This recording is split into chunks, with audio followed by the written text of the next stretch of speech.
D'abord, bonjour à tous. Peut-être que je vais commencer par un disclaimer, hein. Je ne suis pas certain en 20-25 minutes de réussir à répondre à toutes vos questions. En tout cas, ce qu'on va faire, c'est que je vais vous partager notre point de vue à nous, Dataiku, sur les défis que rencontrent les directions IT qui accompagnent leur entreprise dans le passage à l'échelle de leur practice d'intelligence artificielle. Donc, aujourd'hui, les entreprises, elles considèrent que l'AI, que l'intelligence artificielle, que l'IA est une formidable opportunité pour accélérer leur transformation digitale et transformer en profondeur la plupart de leurs practices internes, de leurs opérations.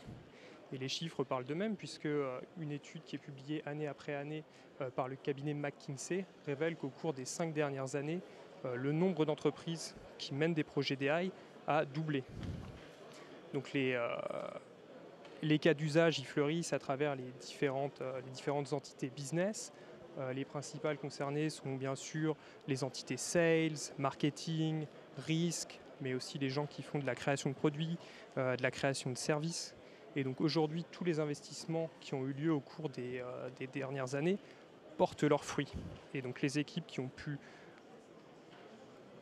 délivrer ces premiers projets, ils en récupèrent la valeur et donc ils souhaitent continuer, ils souhaitent accélérer, ils souhaitent passer au use case suivant. Les entités qui n'ont pas encore mis finalement la main à la pâte sont dans les starting blocks et c'est le rôle des entités IT de supporter cette croissance, de les accompagner dans cette accélération. Bien sûr, le chemin pour le passage à l'échelle, surtout au sein des grandes entreprises, il n'est pas si évident que ça et on rencontre de nombreux obstacles. Pour en citer quelques-uns, aujourd'hui, l'accès aux données reste un défi au sein de toutes les entreprises. Une autre grande thématique tourne autour du passage en production des cas d'usage qui sont créés au sein des équipes. C'est-à-dire finalement comment on passe du dev d'un produit data à sa mise en production pour enfin en récupérer la valeur. Pour les projets qui sont passés en production, qui ont été déployés, il y a une vraie question du suivi, du monitoring de ces projets. Comment on s'assure qu'un score qui fonctionne bien aujourd'hui continue de fonctionner dans le temps? Comment on s'assure qu'un score de risque reste performant au cours du temps, qui ne drifte pas et ne fait pas n'importe quoi? Il y a aussi une grosse thématique people. Les experts de la donnée sont encore trop peu nombreux. Et pourtant, ils sont absolument cruciaux pour la réussite des projets data et AI. Et enfin, la dernière thématique relève de l'infrastructure. Les infrastructures qui permettent de soutenir tous ces projets autour de l'AI sont des infrastructures qui sont toujours chères et complexes. Si on regarde ça d'un point de vue du cycle de vie des projets de données, ce qu'on constate aujourd'hui, c'est que les données, elles sont là. Les infrastructures existent, elles permettent de collecter les données, mais ensuite, le cycle de vie d'un projet data, il est long et tortueux. Il met en œuvre de nombreux outils, de nombreuses techniques, de nombreuses infras, et aussi nécessaire de faire collaborer de nombreuses personnes. Pour en citer quelques-uns, tous les ML ingénieurs qui passent énormément de temps aujourd'hui à maintenir des pipelines de données existants qui sont souvent très complexes et un petit peu trop fragiles. Les data analysts qui sont souvent éparpillés sur ce qu'on appelle des point solutions. Bien sûr, les data scientists qui passent malheureusement un temps déraisonnable sur de la préparation de données. Les risk managers, pour qui c'est très très compliqué de suivre l'ensemble des initiatives à travers une grande entreprise et qui de toute façon ont des problèmes de traçabilité pour les projets qui suivent. Enfin, les ops qui ont toute la peine du monde à passer un projet qui a été livré par une équipe dev en production, puisque les outils qu'ils utilisent ne sont pas les mêmes, les environnements, les langages sont différents. Et enfin, les équipes métiers, pour qui accéder à la donnée, accéder aux résultats, reste compliqué. Si par-dessus tout ça, on rajoute un contexte réglementaire en pleine ébullition, des exigences de transparence, ça crée énormément de friction pour pouvoir livrer ces projets data. Donc, je ne dis pas qu'aucun projet data est livré, bien sûr. Il faut juste beaucoup d'énergie et beaucoup de temps pour réussir à les produire, à les mettre en production et effectivement en collecter la valeur. Donc aujourd'hui, ce qu'on constate, c'est que oui, c'est possible. On arrive à en mettre quelques-uns en production. Il y a même de très beaux succès qu'on connaît tous. Les difficultés, en fait, elles commencent à arriver quand on souhaite passer à l'échelle. Les premiers succès, ils sont un peu grisants. Du coup, on a envie de passer au cas d'usage suivant. Les décideurs, ils souhaitent avancer, collecter la valeur. Et pareil pour les équipes qui ont participé. Malheureusement, avec l'approche que je viens de décrire, si on ne résout pas les difficultés, très très vite, la machine se grippe. Et le passage à l'échelle est impossible. Et donc on entend les projets d'IA sont trop chaotiques, les projets d'IA vont pas assez vite, les projets d'IA ça marche pas. Et donc il y a une véritable nécessité de changer l'approche et de résoudre cet ensemble de problèmes. Et donc chez nous, à Dataiku, quelque chose qui nous semble essentiel, c'est d'arriver à conserver le bon équilibre entre deux piliers. D'abord, une exigence de vitesse, donner de l'autonomie aux équipes métiers pour qu'elles puissent lancer leurs projets data, pour qu'elles puissent mettre en œuvre leur use case, les idées qu'elles ont. Il faut s'assurer que l'impact métier soit réel et rapide. Ça revient encore à cette histoire de le projet a été développé, il faut qu'il passe en production pour qu'on puisse en collecter la valeur. Et enfin, la démocratisation de la partie data. Il ne faut pas que ça reste juste dans les équipes data, chez les experts. C'est indispensable que ça rayonne au sein des équipes métiers également pour que puissent foisonner les idées, les innovations et les cas d'usage. Donc cette exigence de vitesse, d'un autre côté, elle ne doit pas se faire aux dépens du contrôle. L'idée, c'est pas de transformer vos entreprises en une sorte de Far West de l'AI. Non, bien sûr, il faut garder le contrôle, notamment sur tout ce qui concerne les coûts, être capable d'optimiser ses dépenses et ses investissements, s'assurer que tout se passe de manière à être conforme à votre contexte sécuritaire, réglementaire et de gouvernance que vous définissez.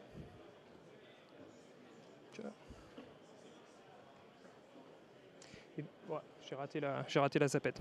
Donc, le dernier point, c'est quelque chose qu'on ne peut pas choisir entre aller vite et garder le contrôle. C'est vraiment de ça dont va dépendre le succès. La capacité à mener, à faire avancer ces deux piliers de manière simultanée et indissociable.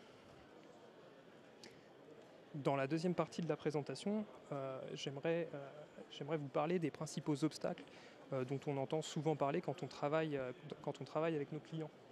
Le premier, c'est un petit peu lié au fait que les infrastructures techniques qui permettent d'héberger ces projets d'AI, elles sont traversées par des sortes de courants contraires qui peuvent donner cette impression de chaos.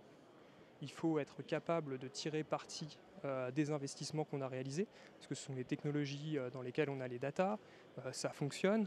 Et puis, par ailleurs, la tendance du marché dans lequel on travaille, c'est que tous les mois, tous les ans, en continu, il y a de nouvelles innovations qui sont déversées, qu'il faut être capable d'intégrer, de trier et de leverager.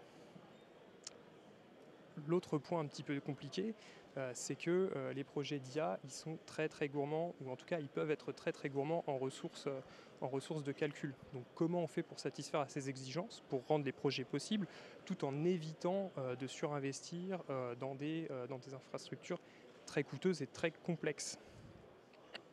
Et enfin, le dernier point, c'est que quand on parle de démocratisation, finalement, il faut qu'on arrive à faire travailler ensemble des gens pour qui la donnée, elle se regarde à travers un éditeur de code, et d'autres personnes pour qui la donnée, elle se regarde à travers des charts, des graphes. Et donc comment on arrive à résoudre ces deux extrêmes au sein d'un environnement unifié. Chez nous, à Dataiku, on est vraiment persuadé qu'il faut disposer d'un environnement qui soit le plus adaptatif possible. Ça commence par une grande flexibilité en termes de déploiement. Aujourd'hui, Dataiku peut être utilisé sous forme de SaaS, mais peut aussi être déployé dans des infrastructures bare metal on-premise. On est capable de faire ce grand écart.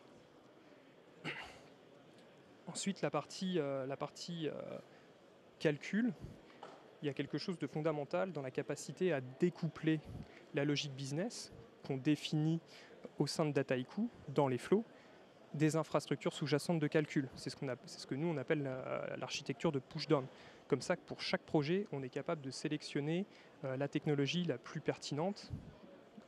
Pour donner un exemple tout simple, les projets de deep learning, les projets de Gen AI vont nécessiter des infrastructures particulières avec des GPU.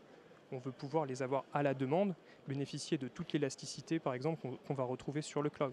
Et ce ne sera pas toujours nécessaire. En tout cas, Voilà, il y a cette logique, on découple la logique business qu'on définit dans les flows, dans Dataiku, des infrastructures qui sont pertinentes pour mener à bien les cas d'usage. Et enfin, le but c'est d'offrir une grammaire commune, comme je le disais. C'est vraiment quelque chose auquel on est très attaché chez Dataiku, d'avoir un environnement unifié au sein duquel un codeur et un utilisateur business soient capables de se parler, de voir la même donnée et de comprendre la même chose. Pour illustrer le propos, je voulais vous donner l'exemple d'un de vos clients qui est un retailer, un des principaux retailers, e-retailers du UK, avec lequel on a conduit un projet de rationalisation. Le but, c'était d'avoir plus qu'un seul outil pour mener ces projets AI et data, tout en tirant parti des investissements qui avaient été déjà réalisés sur GCP et notamment sur BigQuery. Si bien qu'aujourd'hui, l'ensemble des scores d'appétence sont réalisés, calculés au sein de Dataiku, et les calculs sont poussés avec une infrastructure pushdown sur BigQuery. Aujourd'hui, c'est des dizaines de projets qui contiennent des centaines de datasets qui sont mis à jour de manière régulière, et on va aller chercher la puissance de calcul quand on en a besoin dans les infrastructures sous-jacentes. Le second obstacle qu'on rencontre fréquemment, c'est la question de la rapidité.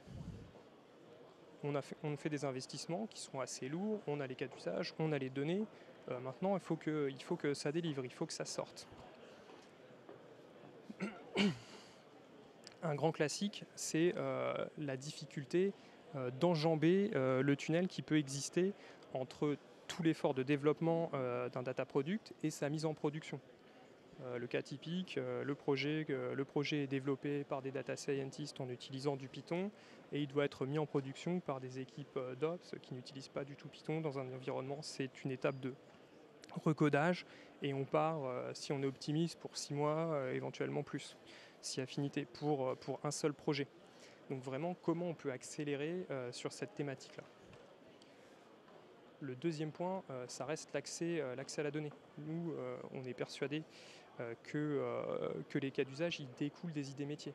Donc c'est vraiment indispensable que les métiers, ce qu'on appelle les domaines experts, par opposition aux data experts, puissent être capables d'accéder à leurs données.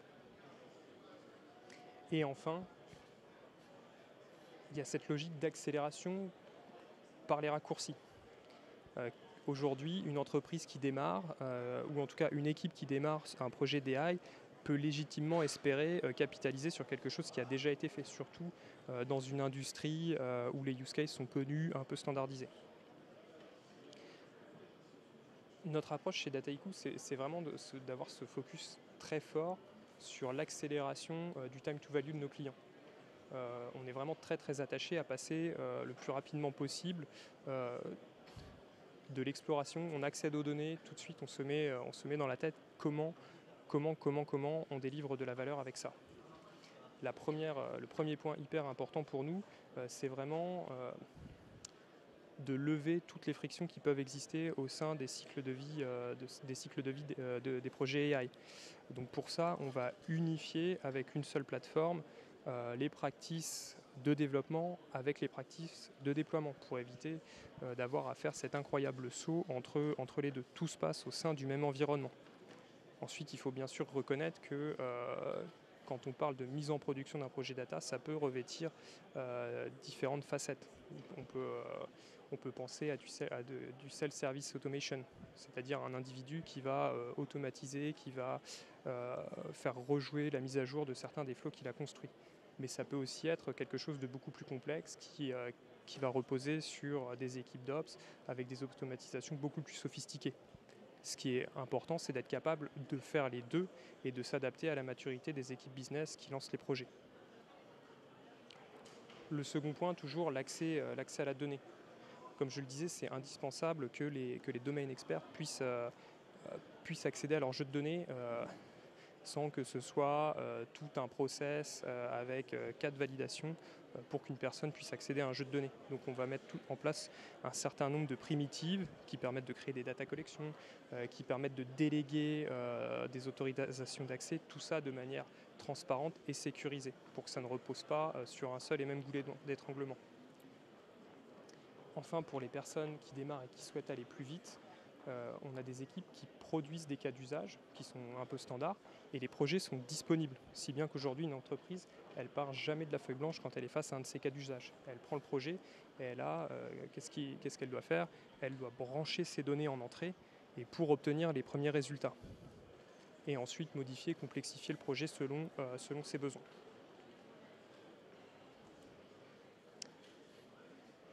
Un exemple concret qu'on a pu mener avec un de nos clients, qui est Floa, qui est une banque, Floa, qui est une banque spécialisée dans le paiement fractionné. Eux, la difficulté, c'est que leur équipe data, qui joue un rôle extrêmement important, puisque c'est eux qui vont produire l'ensemble des scores de risque, pour eux, c'était beaucoup trop long de construire et mettre en production un nouveau score. Et les scores qu'ils construisaient, ils n'étaient pas capables de les exposer en temps réel de manière simple. Donc en ramenant tout ça au sein de Dataiku, on a pu, comme je le disais, unifier ces deux étapes qui sont construction, validation des modèles et ensuite déploiement et monitoring. Tout ça au sein d'un même environnement, comme ça on évite les cassures et les pertes de temps. Et grâce à Dataiku, les modèles peuvent être exposés à travers une API REST qui permet ainsi de consommer les scores en temps réel. Donc aujourd'hui, chez Floa, c'est une trentaine de modèles qui servent en temps réel des scores de fraude, d'analyse de risque et qui permettent de prendre des décisions en temps réel. Le troisième obstacle auquel font souvent face les gens qui se lancent dans la massification, c'est la capacité à faire évoluer les infrastructures. Là, cette année, on a un exemple très concret avec la vague de GenAI qui déferle sur l'industrie. Donc elle charrie avec elle plein de promesses autour de la valeur. Mais pour capturer cette valeur, en tirer parti, il faut bien sûr être capable de le distribuer ça au sein de l'entreprise et de le mettre à disposition du plus grand nombre. Et donc le premier défi, ou en tout cas les premières réticences, peuvent se poser au niveau de la sécurité. Comment on est sûr qu'on n'est pas en train de dilapider le patrimoine de l'entreprise sur des API publics non maîtrisés? Bien sûr vient la maîtrise des coûts. Quand on se lance dans l'utilisation d'un nouveau service, surtout s'il est facturé à la consommation, on peut avoir des surprises. Un token qu'on envoie sur une API, c'est pas très cher. Quand on commence à faire ça à l'échelle d'une entreprise, ça peut vite faire chauffer la carte bleue.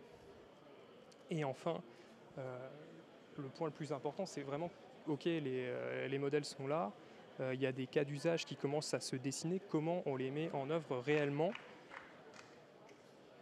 et accessible au plus grand nombre. Et ça, c'est une thématique que nous on retrouve très souvent chez Dataiku. On fait toujours appel à nous, comment on est capable de démocratiser l'accès à ces techniques avancées.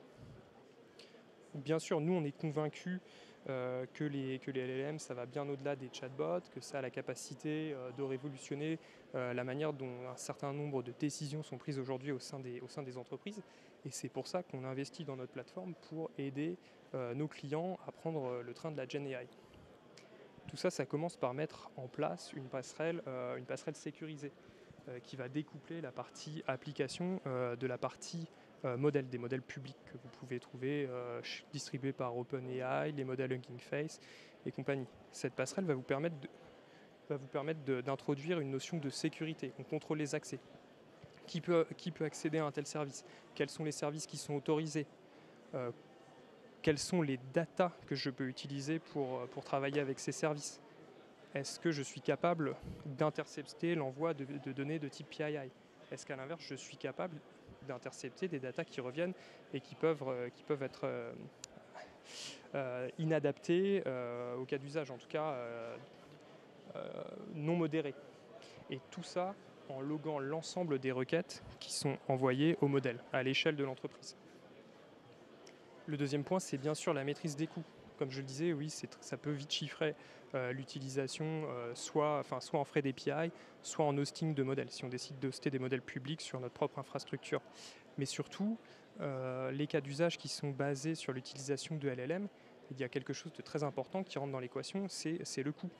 On peut vite voir les bénéfices, mais les coûts peuvent rapidement augmenter. Donc est-ce que, d'un point de vue économique, l'équation reste viable? Donc il faut avoir la capacité de mesurer avec précision combien les projets coûtent voir s'ils sont vraiment viables.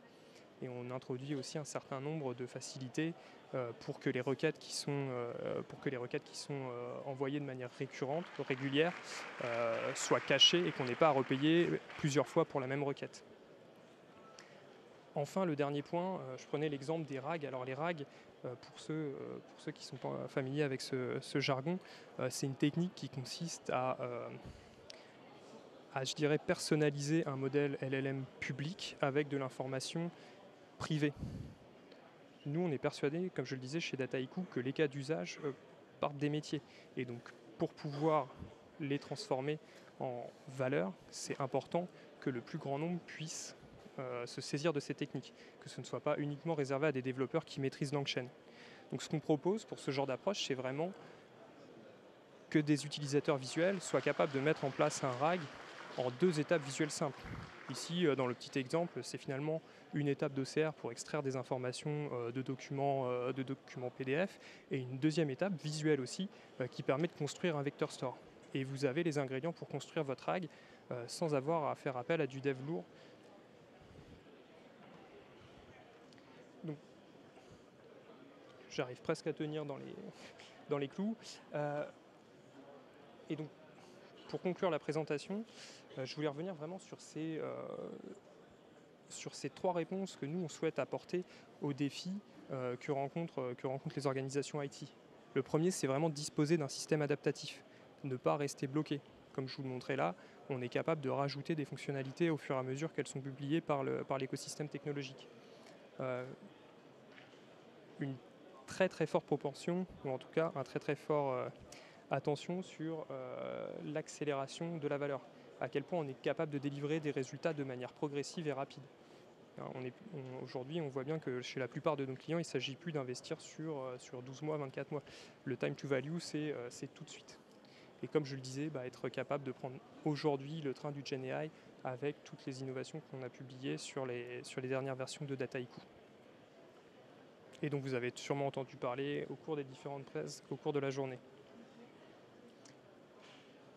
Je suis un petit peu à court de temps, donc je ne vais pas rentrer dans les détails de la plateforme que vous avez déjà sûrement vu tout à l'heure.